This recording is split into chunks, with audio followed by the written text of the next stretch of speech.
تو آپ مہرنگ بلوچ کی میں نے مہرنگ بلوچ، آپ شاید میرا وہ انٹرویو سن لیں، میں نے 3-4 انٹرویوز میں کہا کہ میں 3 لوگوں کو ہمیشہ کہوں گا کہ آئی وڈ لائک کہ آپ قومی دھارے میں سیاست میں آئیں اور پاکستان نظریاتی پارٹی میں شمولیت کریں۔ پہلے میں نے مہرنگ بلوچ صاحبہ کا نام لیا، پھر منظور پشتین صاحب کا نام لیا، پھر اقرار الحسن صاحب کا نام لیا کہ سڑک پہ نکل کے دھرنے یا نعرے آپ لوگوں نے ابھی دینا شروع کیے۔ میں 13 سال سے دھرنے دے رہا ہوں، میں 13 سال سے جیلیں بھی بھگت رہا ہوں، میں 13 سال سے ٹارچر بھی بھگت رہا ہوں، میں 13 سال سے ریلیاں بھی نکال رہا ہوں۔ جب تک پارلیمان میں جا کے جمہوری جدوجہد نہیں ہوگی، ہم کب تک نعرے لگائیں گے؟ مجھے بتائیں۔ میں چاہتا ہوں کہ یہ لوگ آئیں اور بلوچستان کی اصل بیٹیاں اور بیٹے اقتدار میں آئیں اور بلوچستان کے حقوق بلوچستان کی عوام کو دلوائیں۔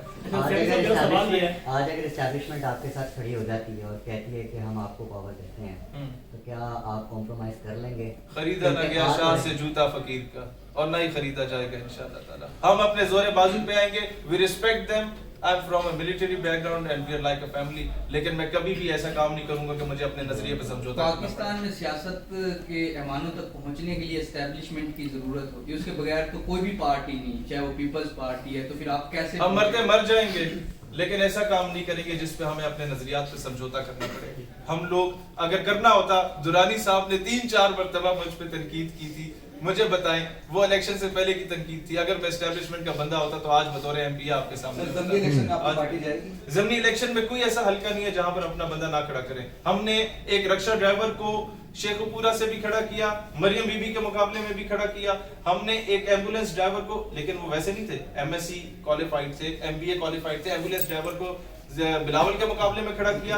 ایک عام سا سوشل ورکر نواب شاہ کا جو سوراب کی سائیکل پہ کیمپین کرتا تھا، اس نے بھی میرے خیال 600-700 ووٹ زرداری صاحب کے مقابلے میں ہمارے ٹکٹ پہ لیے۔ تو میں سمجھتا ہوں نوابوں وڈیروں اور جاگیرداروں کے مقابلے میں اگر ہمارے سوراب کی سائیکلوں والے یا رکشوں والے کھڑے ہو جاتے ہیں، یہ ہماری سب سے بڑی کامیابی ہے۔ میں آج آپ کے پاس آیا تو اپنے دوست کی گاڑی میں بیٹھ کے آیا میں، لیکن جو لاہور آیا ہوں وہ کوہستان کی بس پہ بیٹھ کے ہوں، ٹکٹ آج بھی شاید ان کی جیب میں موجود ہو۔ پارٹی ہے سر، پاکستان نظریاتی پارٹی، اس کی بیس کیا ہے؟ مذہبی ہے یا سیکولر بیس ہے؟ یہ قومی جماعت۔ میں آپ کو بتاؤں، ہم لوگ ایک خود مختار پاکستان دیکھنا چاہتے ہیں جو اپنے فیصلے خود کرے۔ بات صرف یہ نہیں ہے، ہماری پارٹی میں ہر اسکول آف تھاٹ کا بندہ ہے، ہماری پارٹی میں ہر قوم خطے قبیلے کا بندہ ہے۔ ہم نے 3 چیزوں پہ صرف کہا ہے کہ ہم اس پہ کمپرومائز نہیں کریں گے۔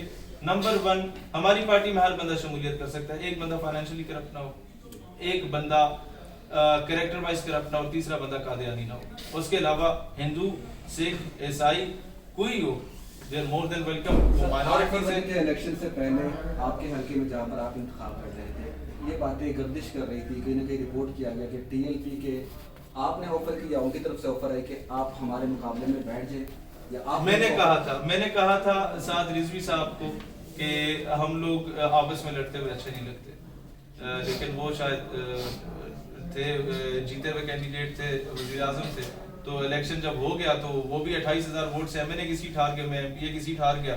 تو میں نے انہیں کہا کہ سعد بھائی اب اگلے 5 سال آپ بھی نعرے لگاؤ، میں بھی نعرے لگاؤں گا۔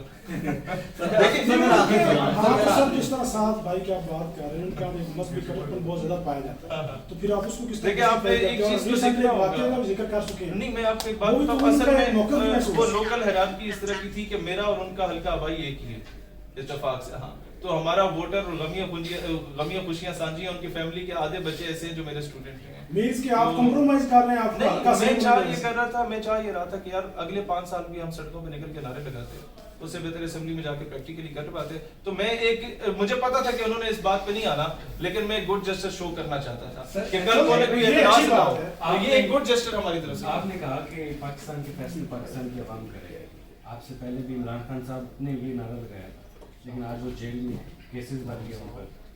عمران خان حکومت میں آنے کے بعد، وزیر اعظم رہنے کے بعد جیل میں گئے، میں عمران خان کے دور میں جیل میں رہا، میں تب بھی یہ بات کرتا تھا، میں آج بھی یہ بات کروں گا۔ آج اگر خان اس بیانیے پہ میں اس کا بھی ساتھ دوں گا۔ ڈر اگر لگتا ہے جیل میں جانے سے تو جناب علی، ہم لوگوں نے جن لوگوں کو، یہ آپ کہتے ہیں نا خود مختار پاکستان، ہم کیوں کہتے ہیں؟ ہم کہتے ہیں کہ نہ امریکہ سپر پاور ہے، نہ روس سپر پاور ہے، نہ چین سپر پاور ہے۔ There is only one superpower in the world and that is Allah subhanahu wa ta'ala۔ جب آپ اس پہ توکل کریں گے، آپ دنیا کی کسی اور قوت کے آگے سجدہ ریز نہیں ہوں گے۔ ہم بہت عظیم قوم ہیں، ہم گامے ماجے نہیں تھے سر، ہم جرمنی کو قرضے دیتے تھے۔ چائنا اگر آج سپر پاور کی وہ دوڑ میں لگا ہوا ہے تو اس میں کوئی 90%